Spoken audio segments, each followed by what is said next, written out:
وسلم عليك يا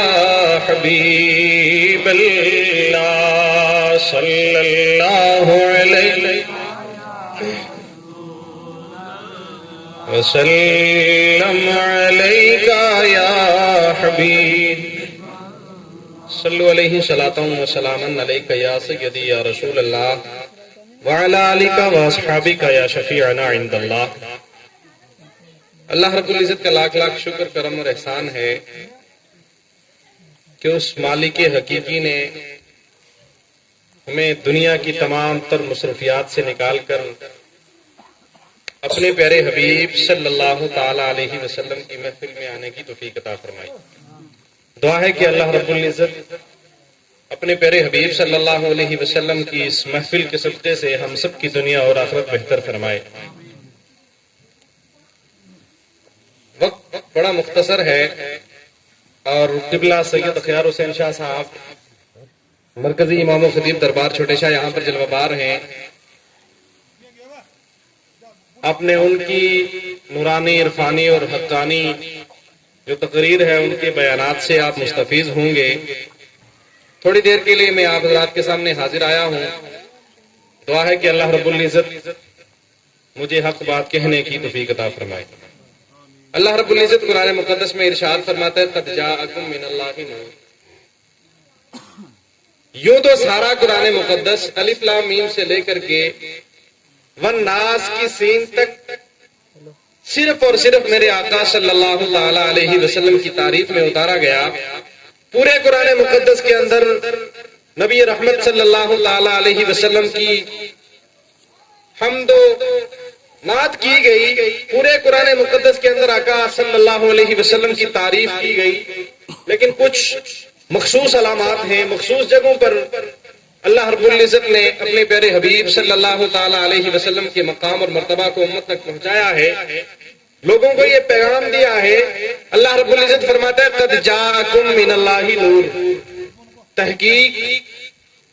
آج لوگ اپنے جو ہے جبے اور دستار کے نبادے میں بیٹھ کر بڑے بڑے قابل شخصیات جو ہیں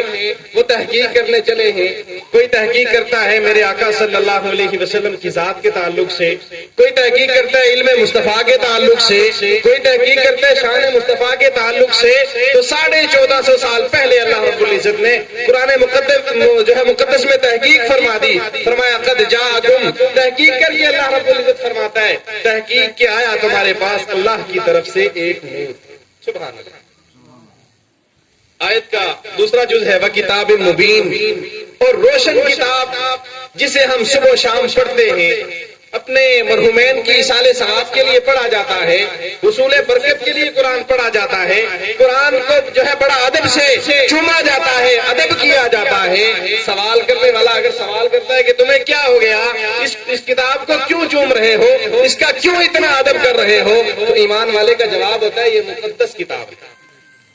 یہ برکت والی عظمت والی رفعت والی کتاب ہے, اس لیے ہم اسے چوم رہے ہیں, اس لیے ہم اس کا ادب کر رہے ہیں. وہ صرف اور صرف مکتوبی قرآن ہے, یعنی کتاب کے اندر لکھا ہوا کچھ کلمات ہیں جن کا ہم ادب کرتے ہیں, احترام کرتے ہیں, جو حصول برکت کے لیے پڑھی جاتی ہے. وہ کتاب لانے والا آیت کے پہلے جز میں اللہ پاک نے فرمایا قد جاءکم من اللہ نور, وہی نور والا جو وہ کتاب لے کر کے آیا وہ وجودی قرآن. اور مفسرین کرام نے فرمایا کہ یہ مکتوبی قرآن جسے ہم صبح و شام ادب اور احترام کے ساتھ پڑھتے ہیں, اس کے ساتھ لگنے والے کپڑے کا بھی ادب کیا جاتا ہے, خواہ وہ کتنی کم قیمت کا وہ خلاف کیوں نہ ہو. قرآن کھولنے کی وجہ سے, قرآن کی وجہ سے, نسبت قرآن کی وجہ سے وہ کپڑا بھی ادب کے قابل ہو جاتا ہے. پڑھنے والا قرآن کو بعد میں کھولتا ہے, اس کپڑے کو پہلے چنتا ہے, وہ مکتوبی قرآن کا کپڑا ہے. تو مفسرین کرام نے فرمایا کہ یہ مکتوبی قرآن یہ محتاج ہے میرے مصطفیٰ صلی اللہ تعالی علیہ وسلم کا, اس لیے کہ جب جبریل امین نے کتاب لے کر کے آئے, اللہ رب العزت کا یہ پیغام ہوا کہ جو ہے میرا قرآن مقدس یا جتنی بھی آسمانی کتابیں ہیں جبریل امین لایا کرتے تھے. قرآن سے قبل کا جو ماحول تھا وہ یہ تھا کہ اللہ رب العزت کی طرف سے حکم ہوتا جبریل یہ کتاب میری ہے, فلاں جگہ پر میرا نبی بیٹھا ہوا ہے, فلاں دریا کے کنارے ہے, وہاں پر لے جا کر کے یہ تختیاں دے آؤ,